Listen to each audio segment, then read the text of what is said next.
Hello, welcome everyone. Welcome to another one of our monthly YouTube AMAs where we dive deep into some of our partners and some other projects ecosystem. This episode or session, as however you want to call it, we have Presearch and none other than Tim Enneking, the CEO of Presearch. Tim, please introduce yourself. Tell us a little bit about your background and how did you climb the ladder to become the CEO of Presearch. Thanks very much, Alex. Appreciate it. Yeah, in terms of my crypto background, I'm a little bit older than you are, although I still have a little bit more hair. So let me start with the recent stuff and just the crypto stuff. I actually ran the first fund in the crypto space in 2013.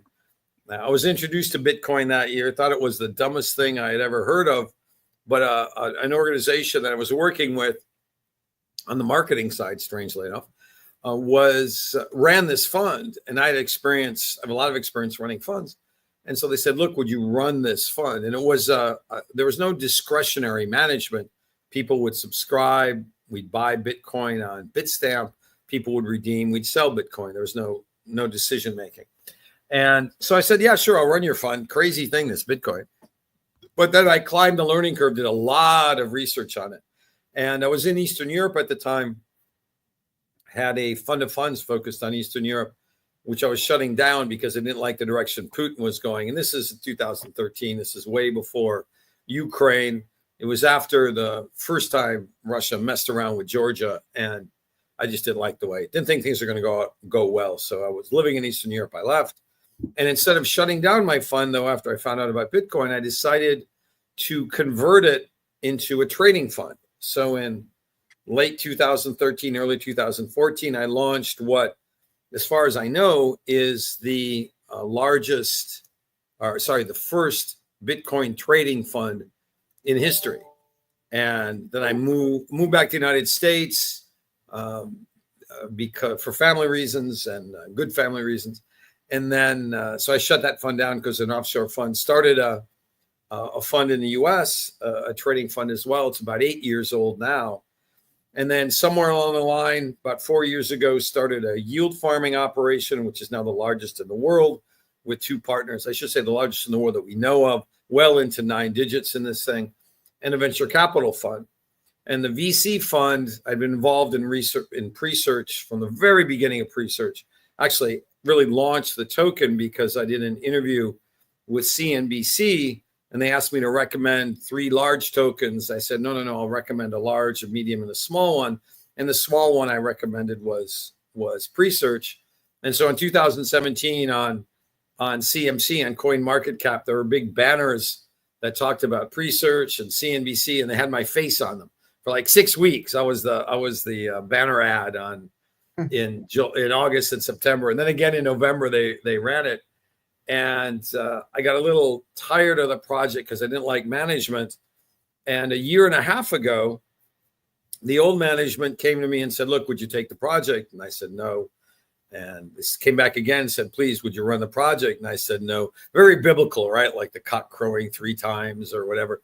And the third time, I said, okay, fine. I'll take over the project. And the project had at the time really great aspects to it and really serious problems. And I didn't realize how serious they were. I probably would have said no a third time. But anyway, took it over. My investment fund, the VC fund, went into it. I recused myself from the decision. So it's my partners who make the decision whether to invest or not. And they decided it was worthwhile and turned around the project completely in a year and a half. Strangely enough, on one day, November 13th, that VC fund acquired more than half of the shares. And on November 15th, we got full control of the last of the infrastructure we needed from prior management. So we really had the unfettered ability to run Presearch from November 13th of last year. And we have just fixed all the problems. Some of those took a long time, and launched, half a dozen major initiatives with Presearch. And I'm really, really genuinely excited about the project.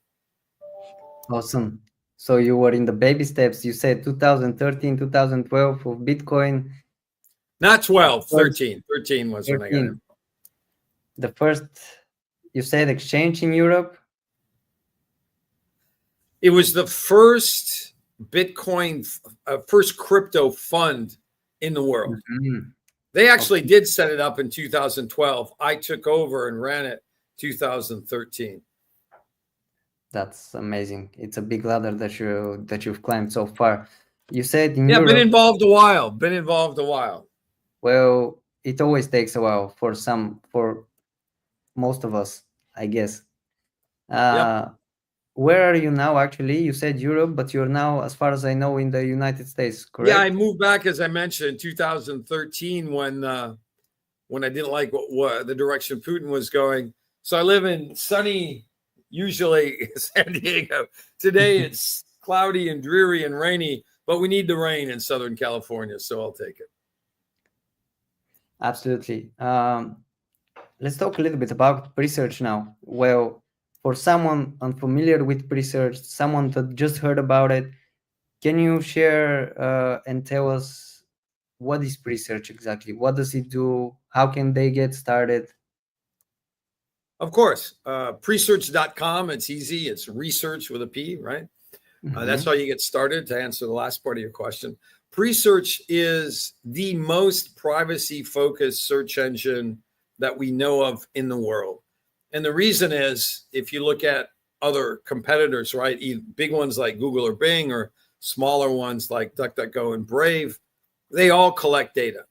They collect data on you personally. They collect data on your searches, et cetera, et cetera. We collect no data. So like DuckDuckGo, for instance, ran some commercials in the US that said, okay, we don't sell your data. It's like, sure, but if any law enforcement agency comes to you and says, hey, we want the data on this individual or these individuals or everybody you searched for a month, they have to give it to them. We have no data. We don't collect any data whatsoever. And it makes a huge difference under the European privacy law. You have a right to ask any company, please send me all the data you have on me. And we, because we're global, we've had a couple of requests from Europe. And in each case, in the email where they told us who they were to ask for the information, they gave us more data than we had. Wow. And so we just respond as like, sorry, we have nothing. And what we know about you is what you just told us. Thank you very much. And so it's really privacy focused. But on top of that, it's also, call it libertarian focus or individual rights focused. We have ad-free search. We're supported by ads, but not ads that have cookies or pixels or anything. When I first took over, the new team first took over, we had a real problem finding ads that weren't intrusive. And we finally just gave up. And we said, look, we're gonna do a wallpaper ad behind the search results, which we control. So no pixels, no privacy issues, nothing. And advertisers don't like that because they want to find out about you, what you do. And there are a lot of advertisers, they actually can track your cursor motion on the screen. So they know, whether you're left-handed or right-handed. I mean, they know everything about you. We collect none of that. So we have what we call PTAs, pre-search takeover ads. They're background ads. They're very, very nice. Our motto is ads as art. And we market those. And it's a little bit hard to monetize, again, because advertisers want to know absolutely everything about you. But it's working. And we're really, really excited about that because it lets people control their data. In addition, if you don't like ads, we have ad-free search for a couple dollars a month. We just launched something called NSFW, Not Safe for Work, which is adult-focused ads, nothing, pornographic or anything, but it's some OnlyFans stuff, again, with very tasteful ads, adult-focused things, whether it be gambling or medication or toys or whatever. Just launched that about 3 weeks ago. But there you have to reaffirm we don't collect data, as I said, but you have to reaffirm every X number of searches or every X number of days that you are an adult. So that way it keeps it away from or reduces the chances of kids or anybody who should look at even those ads. And again, they're very tasteful. They're not pornographic at all. We launched Pre-GPT 2.0, which is really, really good. There are a number of articles that just came out about it. It's really good generative AI, like many others, except we use Venice, which has very few guardrails, and we've put even fewer on it. So it allows people to search for what they want to search with less censorship, less control than, as far as we know, pretty much any other search engine in the world today. We had one historical issue. We didn't have maps. We just added maps 2 weeks ago. So it really has turned into a fabulous search engine, very high quality results, no data collected on individuals unless they want to. There are things you can register for, but we collect absolutely nothing. And it gives you the freedom to search in the way you want to search. So we're really, truly excited about it. And as I referred to earlier, we're launching a WeFunder campaign to allow people to buy equity in the company. When I took over, there was the one guy who begged me literally to take over the company. He owned 100% of the company. Now we brought in the one venture capital fund, but much more importantly, 20% of the company is now owned by team members. Everyone has gotten stock options. In many cases, they've got stock, and it's just a much, much better community, both internally within the team and outside, really focused activity. The last thing I'll say is we also have a 40,000 node network. When you do a search on a centralized search engine, whether you're one of the big ones or a smaller competitor to us, your search goes from your URL and people collect those searches. We have 40,000 nodes all across the world. If you go to network.presearch.com, you'll see a global map. Hover over a country, it'll tell you how many nodes are in that country. Every time your search goes to a different node. One may go through Germany, the next one will go through Singapore, the next one will go through Toronto. And so you can't be profiled either. It's impossible because everything is filtered and you can't be tracked at all. So even if someone's collecting, well, what URL did this come from, can never be traced back to you because you're going through thousands, tens of thousands of URLs. The people who run those nodes, they're community run, they receive a token every month, pre-token PRE. And so they stake and they run the nodes and they get a certain yield from that. People who search, if they want, there's a very small portion of a token they get for regular search, but if they stake searching, they get rewards in tokens for searching. And then we have something called keywords, which is really our equivalent of Google AdWords. People stake, and then when users of the search engine search for a certain term, these folks can have the one ad we have, which is a very innocuous display ad. If they pay 1% of their stake, their little ad moves to the top part of the search results. So there are three kinds of utility in this token. And the tokens, there are a billion possible to mint. 800 million have been minted, 750 outstanding. It's really quite stable. It's a little bit inflationary, and our goal this year is to turn it deflationary. But on top of people owning the token, community members will also be able to own part of the company. So we have both, which is really unusual to do, say, a WeFunder campaign on top of having done a token, although the token was done 8 years ago. So a lot of good stuff, a lot of really unique stuff about Presearch, but fundamentally, it's a really fabulous search engine, no profiling, no privacy issues, and lots of really good search results where you have very little censorship. There are certain things, even with ChatGPT or with Pre-GPT, where they call it killing kittens. Unfortunately, horrible term.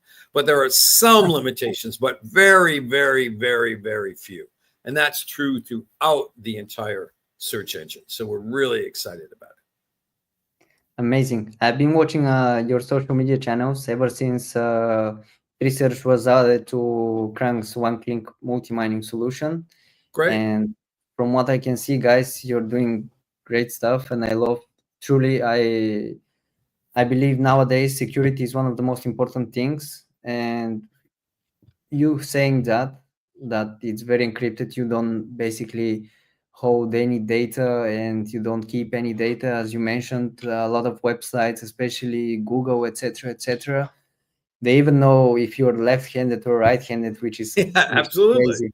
They can tell from the cursor movements. They even know your next thought. Yep, Okay, exactly. so Exactly. What's that? Behind all, I was gonna say, behind all of this, how many people work in Presearch, and what are the different departments that you have there? Really good question. We have about 20 people, and I say about because they're team members. They're not strictly employees. They're all over the place. We have some in Africa. We have some in Europe. We don't have many in Asia. We just have one or two. A number in the US, some in Canada. And we have we have our admins, we have our dev team. We're now hiring sales because until we got some of these historical problems fixed and some of the execution done to really make a good impression, we weren't focusing a lot on marketing, which to us is increasing the number of searches, and sales, which is monetizing what we have. Now we're really focusing on that. And so we have that department. We have business development, which is really developing new products. And we're really, really good at execution. To me, the only thing that matters is execution. And then we have a social media group. And some of the people are full-time, some are not. They all put in amazing hours. The team that Presearch has is fabulous. And that's why within weeks when I took over, I started giving away stock to these people because it's just dumb to have it all centralized and owned by a single entity. Pardon me. So now they all have tokens, they all have equity, and it's just fabulous. Everybody is rowing in the same direction right now. And the community, thousands of community members have tokens, and now we want thousands of community members to actually own the company as well. That's amazing. Having a company doing that is truly great, because then you know you're building a great team behind your back, which is always the team gonna is happen. fabulous. The team is fabulous. Most of them actually are holdovers from the prior group. The senior guys, we got rid of all of them. They just different ethos, much less execution focused. But the mid-level and lower level folks who are great we've kept every one of them. Wasn't their fault what was going on. And so really, really excited. And most importantly, they're excited. I mean, I get more and more messages now on internal Slack groups that it's fabulous to watch this happening. It's great to see this. And that's starting to affect to infect, I suppose, in a good way, the community. There were a lot of the community was focused on getting free tokens or not free tokens, getting tokens for especially running nodes. And it was a community that was focused in that direction and not really focused on Presearch as a search engine and as a business, because we have to make money. We can't, it's not a charitable organization. And so there's a real turnover now in the community where people who understand what a business is, understand what it takes to run a business, understand what it takes to run a search engine. They really like what we're doing, especially the execution. So there's a big rotation happening now in the community. And I think that will not culminate, but it'll be the end of the first part of that rotation with WeFunder, because that will bring a lot of people in who are looking at Presearch only as an equity play and only as a search engine. That's great. So it's basically going to come out not only as a crypto project, but as you said, as a different thing as well. Well, we're a real business, and the crypto aspect. The crypto is really the nodes and the nodes only. I mean, there's some search staking, there's some keyword staking, but it's really running the nodes. And with 40,000 nodes, if we had to pay people in fiat for all of that, or even stable coins, be a huge amount of money. Instead, we pay in the token. Token is also valuable, but it's has a different sort of effect on the company. And to link these two together, we're now up to, we initially did 1 or 2% of all revenue because there was very little revenue. We're now up to 5% of all revenue goes into buying tokens. And we will increase that to 20% of all revenue after we hit break even, right? 20% of all revenue will be used to buy tokens. And that's how we will get to a deflationary token. We're now still mildly inflationary, but it's going down every month as just things improve. And frankly, the rewards were ridiculous before, so we're reducing slowly the rewards. And so we used to have more nodes. We still have 40,000. 40,000 is plenty to run the search engine. So we're in good shape. We're in very, very good shape. Amazing. Love to hear that. But that's also another aspect, because that's another utilization for the token, for the PRE token. Basically. Absolutely. As far as I know, you're on the Ethereum blockchain. Is that correct? Well, not only. We're on, when we started, when the new team started a year and a half ago, we were on the Ethereum blockchain only, and it was completely centralized. Now we are on the base blockchain as well, and one of the things we're about to launch is complete Web3. We've done a whole bunch of developments before, and we only have, the dev team's only so large, right? So we've done some search engine developments. We shift the focus there. Now the focus, as of probably today, is shifting to Web3. And in a couple of weeks, the development is basically done. We hired an outside company to do it, and now we have to integrate it. That'll probably take a couple of weeks, and we will be fully Web3, allowing everyone to do custodial staking. So when they stake all of these nodes, they can keep their if they prefer, in their wallet and stake out of their own wallet, or if they want, they can continue to do centralized staking. But the important thing is, if people want control of their tokens at that point, they'll have control. Big step, because there are not a lot of companies, crypto companies, that have successfully migrated from Web 2, totally centralized, to Web 3, completely decentralized. And we are about to do that too, which is, again, another example of the execution of the new team. They're just fabulous. I'm going to go a little step back because I forgot to ask. I saw that on TikTok, and not only on TikTok, you have one girl, and this is truly great. I believe that you're making a different content for each social media. For example, she has taken the role being in the TikTok content, because the TikTok content cannot be really, professional. It's more like playful, if you might say. And this is really great. Like, I believe she's doing good stuff in there. And that's Jersey. Jersey is fabulous, just fabulous. We hired her as an intern, and I guess technically she still is, but she's about to graduate. And so that's turning into a full-time job for her. We are very excited to have her on the team. And, she's just out of school, slightly different generation than I am, even a slightly different generation than you are.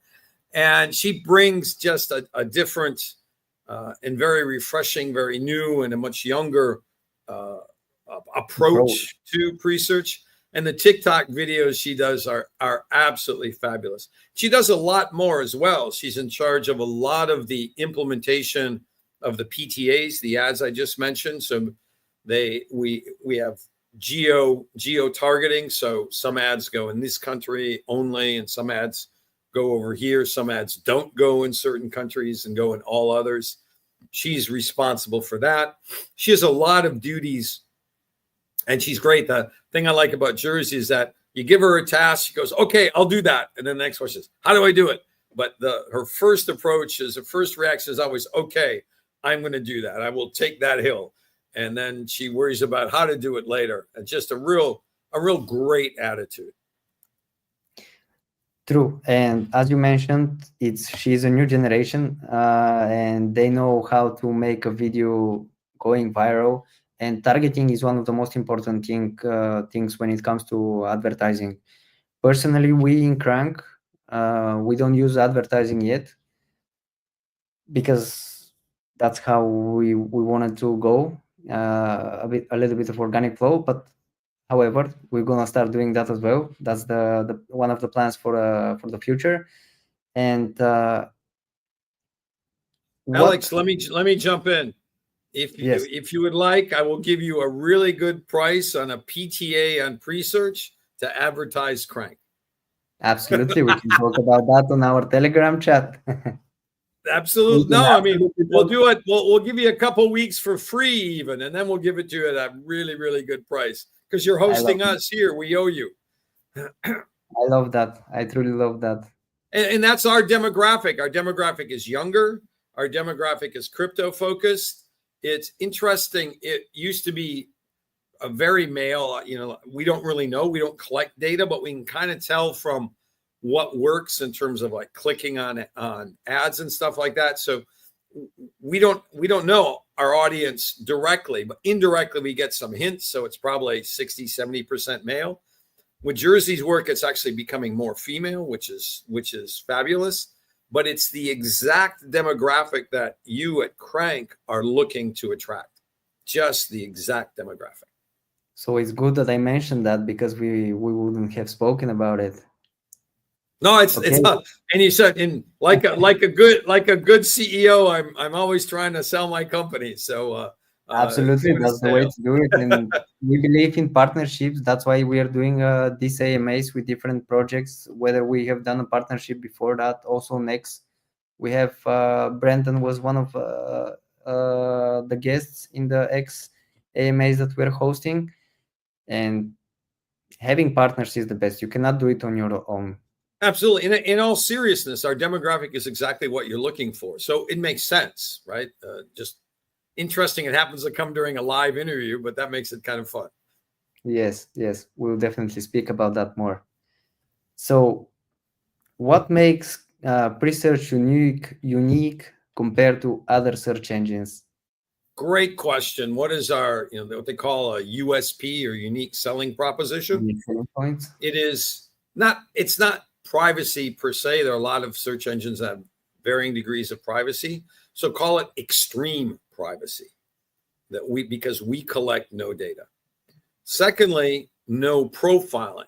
And we don't know of any other project in the world that can do that because no other search engine has 40,000 nodes around the world that prevent anybody from profiling you because every search is going through a different node every time you do it. Just fabulous. The pre-GPT 2.0, another USP because of the low guardrails and the fact that it's integrated into the search engine. And I don't mean to list too many USPs. If you really have one or two that are genuinely unique, that's a big deal. But this is our fourth, and that is NSFW, right? Not safe for work, where 25% of all searches are adult focused. So rather than mixing all of that, we've divided that and kept things separate. And if you're interested in sort of adult search, let's call it, great. You go over here, you click on one icon and you get that kind of PTAs and search results in that direction. You don't want to do that, don't want anything to do with that. You don't click that button and you just get absolutely normal standard search. And so by dividing that up, we give the people freedom to search what they want to search on, but we keep it separate from searches that some people would find rude or offensive. So we have major USPs, all against a background of really good search results. Amazing. That's great to hear. That's all you want to hear from a search engine, that we have USPs that actually work and that are used. And yeah, I want Most you people mentioned list USPs. They're not really USPs. The four that I exactly. listed for you are genuinely unique as far as we're aware. If there are any other companies that are doing it, it's very, very few and they're very, very small. our USPs are very important and they're genuinely unique. And it's great to see you actually really impressed, not just trying to sound impressed for your guests. So I appreciate that. I'm not trying to sound impressed. I am actually impressed. Even when we had the talk before going live, I was impressed from your background and what you've done. It's quite alive. And as I said, it's quite a ladder to climb. And I'm trying to do that as well. But anyway, you Wonderful. mentioned, thank you. You mentioned pre-GPT 2.0. I saw the announcement that was last week or 6 days ago, to be Yes, exact. And was there a pre-GPT 1.0? there was. We partnered with a company called Salad, which is interesting because it created a network of about 10,000 GPUs, mainly on the computers of college students who got new computers, so they're relatively powerful, but the GPU was almost never used. So you install the Salad software, and they created this massive network. And they would then sell that network, and each of the college students earns a little bit of money. Great concept. We wanted to use the GPUs for pre-GPT 1.0, and we did, but LLMs are so large and they're not really yet designed to be that well distributed that it worked well. It was very interesting. We had some people subscribe to it, but it wasn't quite as powerful as we wanted it to be. And it may get there at some point in time. 2.0 is not as decentralized. We decentralize it with the searches, as I mentioned, but Venice is actually centralized in Holland, but it is really the lowest guardrail search engine out there. And so that's what we use for 2.0. So now we've given up a little bit on the decentralization front, except we're decentralized, so there's nothing to worry about. And we've really radically improved the quality. It's truly cutting edge AI at this point in time. And now pre-GPT 2.0 is basically salad.com, as you mentioned. No, 1.0 is Salad. 2.0 is Venice. Venice is the name of the search engine, run by a company called Morpheo. Okay, great. And you mentioned some of the futures. No, actually, I want to say ask something else about pre-GPT 2.0, because it's as you said, you don't hold any data and you're not tracking basically anything. But how does it work? Is it basically like ChatGPT? Like you have prompts, you have different. Yes, it's run the same way, but there's another big difference from a privacy standpoint. If you use ChatGPT, your search or your query becomes part of the LLM. ChatGPT starts learning based on all of the queries, and from any one or two, it doesn't learn anything. But thousands or millions or billions of queries, it starts to learn over time. But that means your query, again, has gone into this massive database, and you have no choice in the matter. Our default is your query does not train the LLM. If you want to participate, you can turn that on. But again, it's another example of where we keep not only your personal data private, but your queries private. And so if you want to help train the LLM, great, you turn it on. But the default is the opposite of what everybody else does. It's you don't release your searches to help train the LLM. I see. Now I get it better. I'm going to try it. For Great, sure. Wonderful. Everyone, please give it a try. And whether you like it or don't like it, give us feedback. We're always trying to improve it. And we have a great dev team that's able to do that very quickly. We've actually got comments in the morning, and we've updated it by the afternoon. Even though we have tens of millions of searches a month, we're still that nimble. Having a crew that works back on the feedback given fast is amazing. And you built quite a team, as you mentioned. Well, it's critical. Sorry to interrupt, but it's critical. And because our team is global, the dev team is really in North America and Europe. But it's great. The North American guys hand it off at night. The European guys pick it up, and we just, we keep continues. developing. It's a really good cycle. It works really, really well. And how can you start with it? Is there a monthly price, or is it for free? No, it's free. It's free. You don't have to pay anything. If you want to use the search engine, you just go to presearch.com. There's an extension. And so when you open a new tab, if you install the extension, it just goes automatically to Presearch. Very simple, costs nothing. In fact, you actually get paid a little bit for searching. Very small number of tokens if you don't stake, but a significant number of tokens if you do. And that's really, really unique. There was a huge fraud problem before. That's why we introduced staking, and we reduced the free reward to it's like 1/100th of a token. So it's and it's a fraction of a penny. But if you stake, so you have something at risk, if you do fake searches to generate yield, you can lose that stake. And so we really don't have much of a problem anymore. People are doing real searches, even though they're earning. So rather than you paying us, we pay you. But you can't do too much of that, right? You still got to run a business. And that's why we have the PTAs and some other things. If you want to get rid of the ad, as I mentioned, it costs a couple dollars a month. The generative AI pre-GPT 1.0 and 2.0, I think it's $249 a month. I mean, it's a little bit, but it's extremely inexpensive. You can pay in pre-tokens, you can pay in fiat, and we're about to add other crypto tokens to our portal, to the pay portal. But it's very inexpensive, very easy to pay, and it gets you, if you want no ads and you want pre-GPT 2.0, so one of the best generative AI systems in the world with very low guardrails, it costs like $5. I mean, we made it a really good value for everyone. Nowadays, $5 is nothing. So why not? And as you mentioned, you're also getting some. That's better than anything. That's better. Oh, absolutely. Absolutely. I'm going to use it for sure. Wonderful. Thank you. And by the way, if you make referrals, if you refer other people and they actually use it for, I think it's 90 days, you actually get a significant number of tokens. So we really encourage people to encourage other people to try Presearch, because if they do use it, they also get paid. Is there a timeline when you're gonna stop doing that, like the affiliates, or is it just for now? No, I don't think we'll ever stop doing that.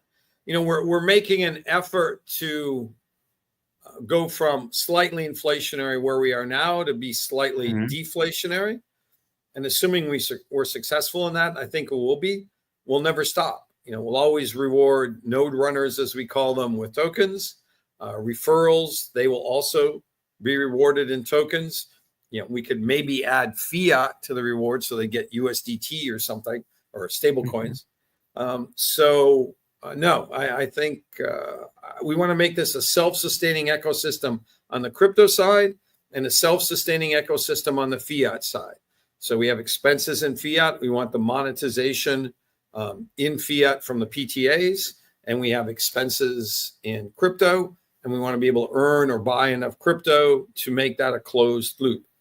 So it's a little more complicated than most businesses. We have tokenomics and economics, but they're both getting better. And we're very aware of that. We have a set of books denominated in pre. We have a set of books denominated in fiat, and they're depending on what we pay and everything else. It's really pretty cool what we've been able to develop. I believe it's tough, more or less, to jiggle between tokenomics and economics, because are you planning to go fully on pre-token or also fiat, like the ecosystem of Presearch? It'll stay in both, and it really has to. Node runners, they don't want dollars, they want tokens. And advertisers, they don't want to pay in pre. It's too complicated for most of them, right? Because they have to take fiat, send it to an exchange, open an account, buy. It's just very, very difficult for most people if they're not doing it. They simply want to pay in fiat. So great. So more or less, not completely, the advertising cycle is in fiat, and the node cycle and the utility on the token side is obviously in crypto. And there's some overlap because the revenue that we get on the fiat side, a portion of that is used to buy crypto, to buy the pre-tokens back so we can pay the node runners. But that it's not like that's the fiat side is losing money, because if we didn't pay the community in tokens, we'd have to pay them in something else. So it's an expense of the company. So it makes sense that some of the revenue from the fiat revenue of the company would be used to buy tokens. And that helps the token price and a whole bunch of other things. So there's a real virtuous circle going on there. You found a way. We found a way which I think works great, and it's going to work even greater with the time. We're not at break. We've hit break even a couple of months, but we've got a number of, I want to hire 2 sales guys full time, which you've never had. Everyone is just the team, which is fabulous. They've just been taking time out of their other duties or their day to help market the PTAs. We've never had a full-time sales guy, and that's about to change. I've actually got a couple interviews tomorrow and several next week. Like to hire 1, preferably 2 guys, and they will sell the PTAs, ads as art, make them very, very tasteful. Some of these look like posters. It's just amazing. And once that gets started, we close the loop on the fiat side. That'll allow us to close the loop on the crypto side. To give you an idea, when I took over a year and a half ago, the old management was selling 20 million tokens a month because they had run out of money from the ICO to keep the thing going. So it was just bleeding tokens. It was a disaster. Now we're down to 3 million. And as I said, by the end of the year, I would like that number to be negative. So it's disinflationary. And of course, that means the token price, logically, given supply and demand, should go up, at least slowly increase, or maybe not so slowly. There aren't a lot of deflationary projects out there, and we want to be one of them. Love it. In the meantime, make sure that you ask your questions in the comment section. And Tim, he is the man. I mean, the CEO of Presearch. Thank you, Alex. He knows. You mentioned quite a lot of your features that Presearch has. And could you tell me your favorite one, or at least, because probably it's not only one, you have at least a few favorite ones. Which ones? When you say, I'm not sure what you mean. Futures? What are you looking at? Well, as you mentioned, the pre-GPT, basically futures. You mean future developments? Future developments. Okay, well, there is one, hands down, the critical one. And that is we're part of the use of proceeds from WeFunder in particular. And we've been negotiating the contract to get this started for months.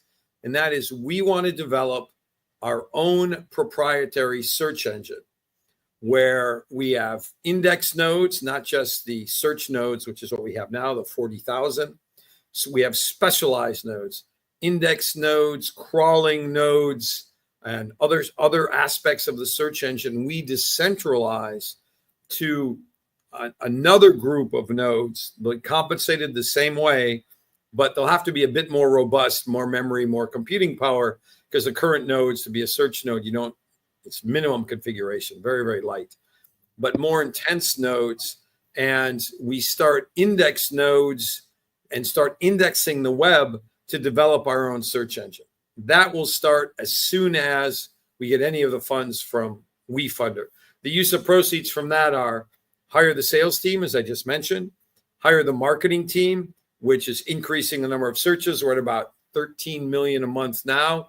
We want to get to at least 100 million a month, and that should be doable, because the project has never marketed itself. What we're doing now is one of the first examples of that, because until we had these historical problems fixed, it made no sense, right? So now we're starting to market it, want searches to go up, and then the third use of proceeds is a proprietary search engine.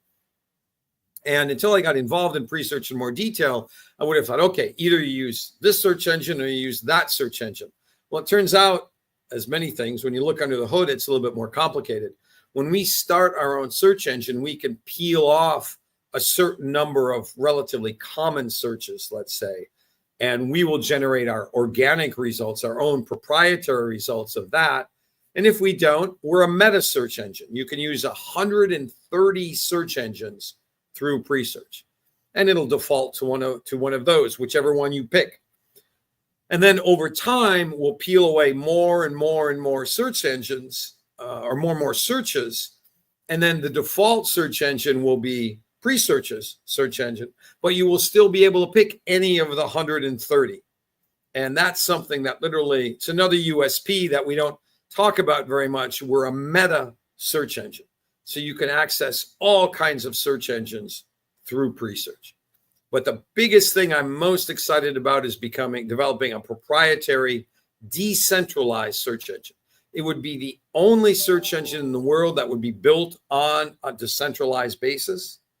And our hope is that because we would design it post AI, we're not taking a search engine, say Bing, and bolting AI onto it. We're going to design and when I say we're going to, I mean in a month or two, we design a search engine from the very beginning with AI at its core and have it decentralized. That makes Presearch a project like none you've ever seen. I love to hear that. I'm speechless. That's a key USP that you've mentioned, because combining all of those in one search engine is truly outstanding. That's my point. It is a really, truly unique project. Mm-hmm. And on WeFunder, for instance, putting the valuation for a project like this very, very low.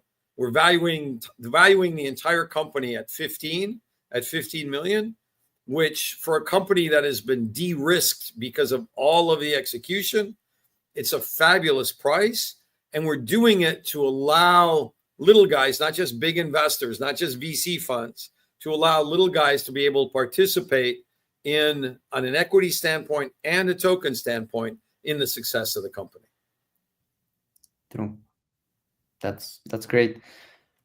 Tell me a little bit about the challenges that you have throughout the growth of Presearch, and how did you manage to get out of them, to get out of the troubles, or if any troubles? I'm not going to spend a lot of time on this because yes, if I describe a lot of the problems, I end up insulting the prior management. But let me just say it this way. That group just really, they were poor managers, right? A lot of people did ICOs. They had a great idea. The Presearch idea is great. But they just didn't have any real experience to be able to manage things. And when I took over, the tokenomics was screwed up. Didn't even know where all the tokens were. Now on that same site, network.presearch.com, you have that map I was describing to you. If you scroll up, you will see all the tokenomics, all of the wallets that are identified specifically, so you know where not quite 100% of the tokens are, because there's some movement on any given day, but probably 98% of the tokens. And you can look on the wallet addresses. It's all on chain, and you can see where all the tokens are.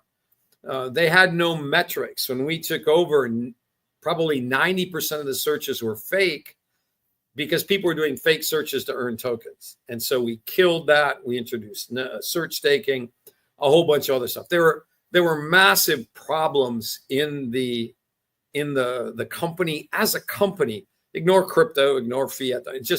It was a real mess. And what it took is some management. And if there's anything I know how to do, it's how to manage stuff. Because we didn't even change most of the people. 80% of the people are the same. But they're working much better. They're working much more effectively. They own part of the company now. They're super enthusiastic. They see progress, and they're all rowing in the same direction as the metaphor goes.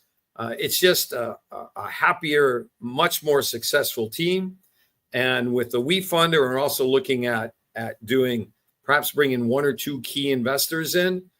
We're spreading the wealth, literally, if you will. So the tokens are owned by almost all the team members. Part of the company is owned or they have options by every team member. And we're extending the community. Obviously, the community can already buy tokens, and they have. And we're extending ownership to the community, or the possibility of becoming an owner to the community. And it's just a very, very different place, different attitude.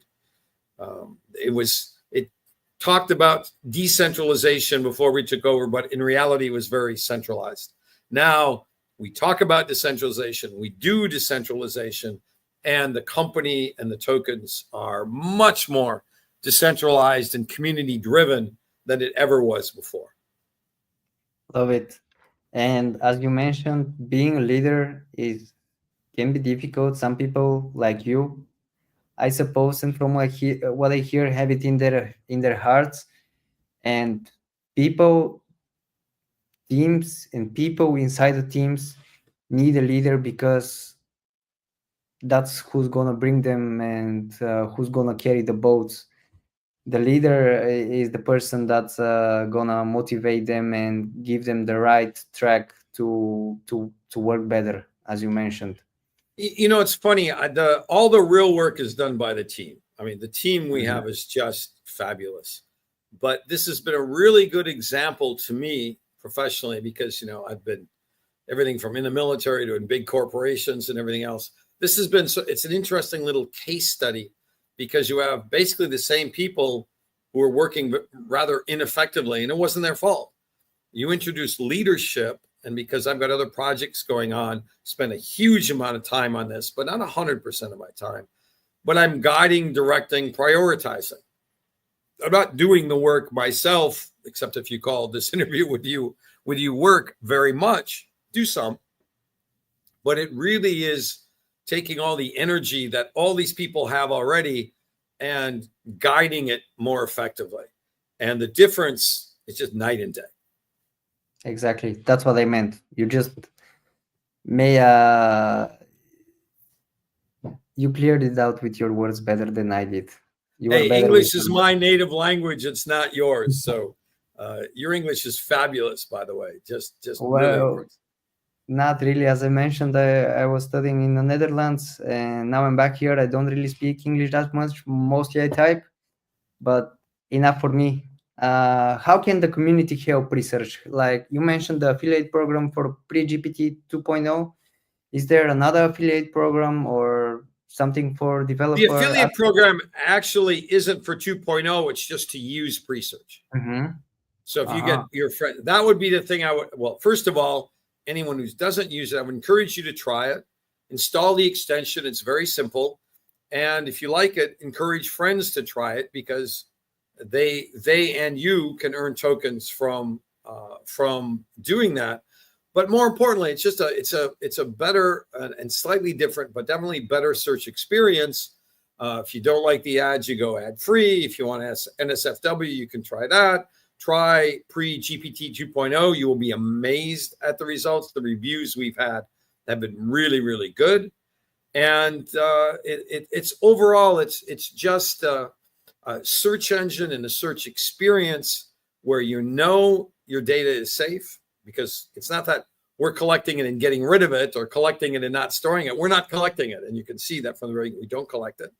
Even when you pay, it's somebody else that has a little bit of payment information. We don't have that if you pay, right? Because it's a free search engine. It costs you nothing.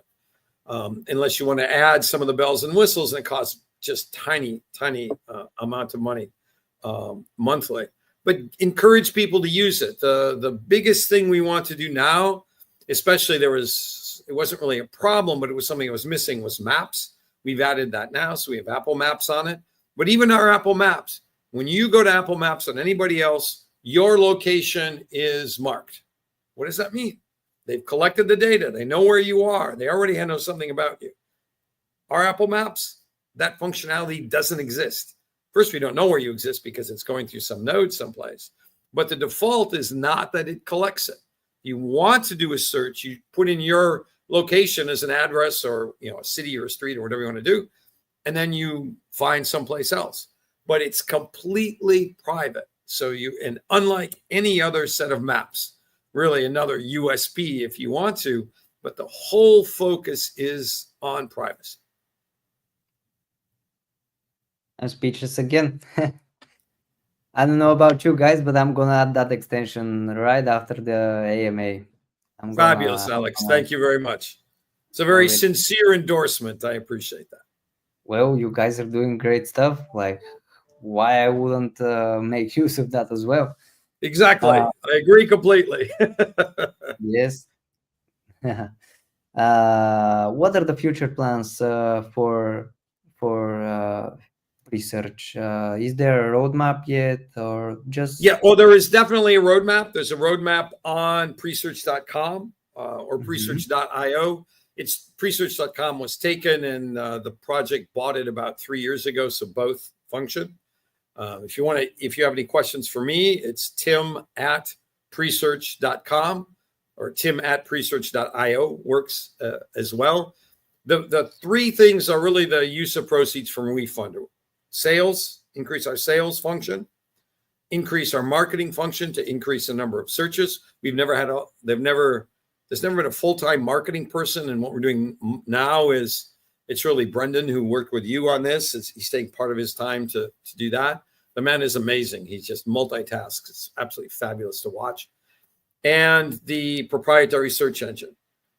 There's a whole group of improvements to the current functionality. We want to do geo-targeting so we can get provinces in Canada, states in the US, subdivisions in Germany and Australia and every place. Refine for increase the resolution, if you will, of geo-targeting. A whole bunch of search improvements. The gentleman in charge of our devs, Todd, probably has 50 different improvements. Once we get through WeFunder, get through Web3, that takes a lot of dev time. Then we'll start knocking out these other improvements as well. It's really a never-ending process. But the big three things are sales, marketing, and prop search engine. Great. Well, guys, you've heard. Send an email to tim@presearch.io. Was that it? Love it. Or presearch.com, either one. Okay. It's almost about an hour. If you could give one message about Presearch to the people, what would it be? Very simply, try it. Go to presearch.com, add the extension, and try it. You'll love it. Love it. We're going to jump in for some questions in the comments. I see a question from Higvis. What protection is Presearch giving to those 40,000 node owners if someone does a forbidden search? Would the node owner get in trouble if there is no traceability, as Tim says? That's actually interesting because we've never had an issue. We have tens of thousands of node runners. We've never had an issue with, I don't know what a forbidden search is, right? If you're in a Muslim country, it's one thing. If you're in Germany, it can be related to Nazi paraphernalia.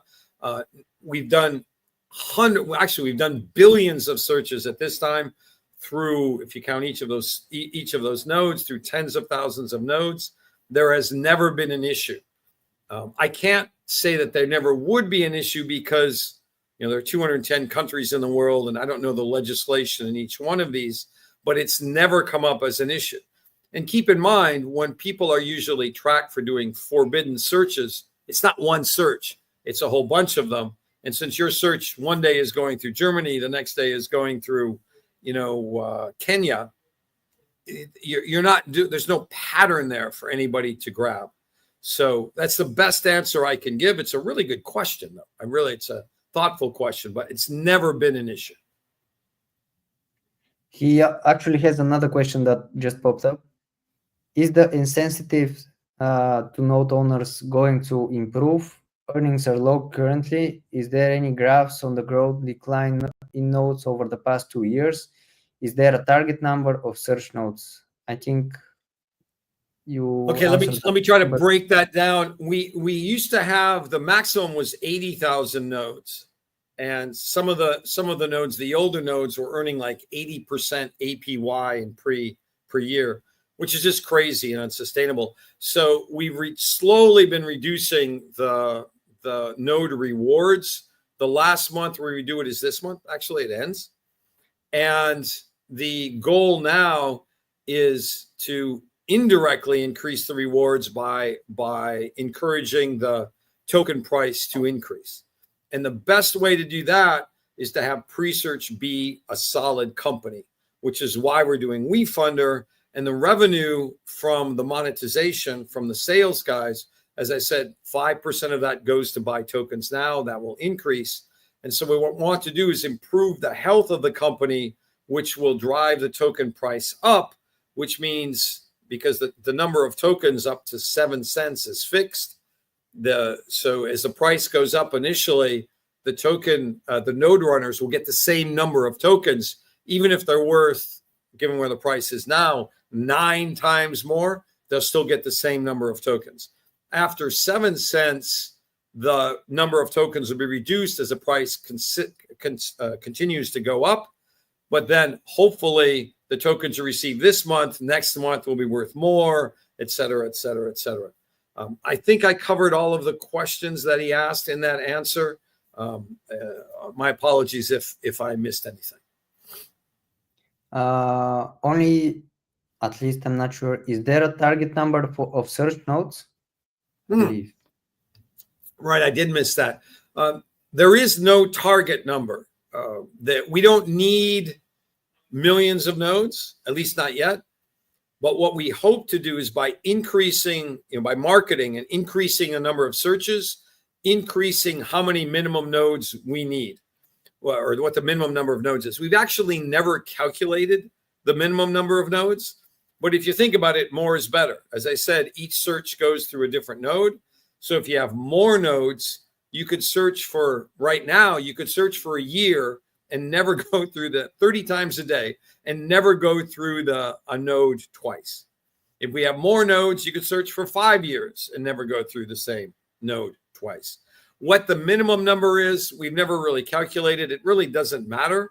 We've got plenty of nodes now, and I would rather see the number go up than down. But because we've reduced the awards, some people who, how can I say this, were used to getting a lot of rewards, they don't like it anymore. And this relates to the rotation I was telling you about.